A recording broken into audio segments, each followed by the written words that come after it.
Kasalukuyang nasa kustodiya na ng National Bureau of Investigation ang batikang broadcaster ng Davao City na si Junior Ortiz Digamon. Ito'y kinumpirma ng kanyang pamilya. Ayon sa pamilya, nakapaghain na sila ng kanilang kampo o nakapaghain na ang kanilang kampo ng motion for reconsideration kaugnay sa hatol ng korte. Si Digamon ay nahatulan noong Biyernes, Enero 16, taong 2026 sa kasong gender-based online sexual harassment. Sila ng Republic Act number 11313 o Safe Spaces Act. Hindi siya dumalo sa promulgation ng kasong isinampa laban sa kanya ng isang public attorney noong 2024 dahilan upang maglabas ng warrant of arrest ang korte. Sa pinakahuling update, inilipat na si Digamon sa BGMP District Jail sa Maa, Davao City para sa pansamantalang detention habang nagpapatuloy ang mga legal na proseso. Samantala, ayon sa law firm of Torion and Partners, ang private prosecutors sa kaso, pinagtibay ng Municipal Trial Court in Cities Branch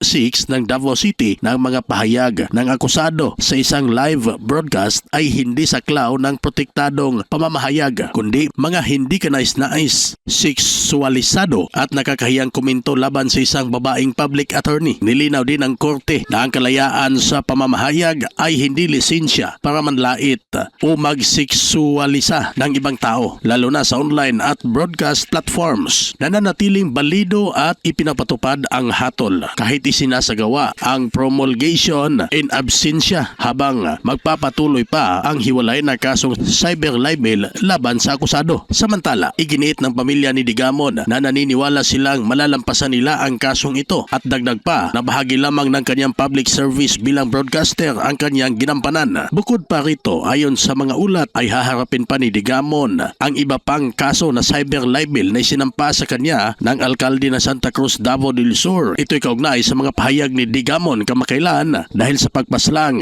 kay Barangay 3 de Mayo Captain Oscar Dudong Bukol Jr. Kung napadaan lang sa iyong video ito, pa-like, pa-follow and share ng ating video. Pa-subscribe din ng artikulo. Maraming salamat.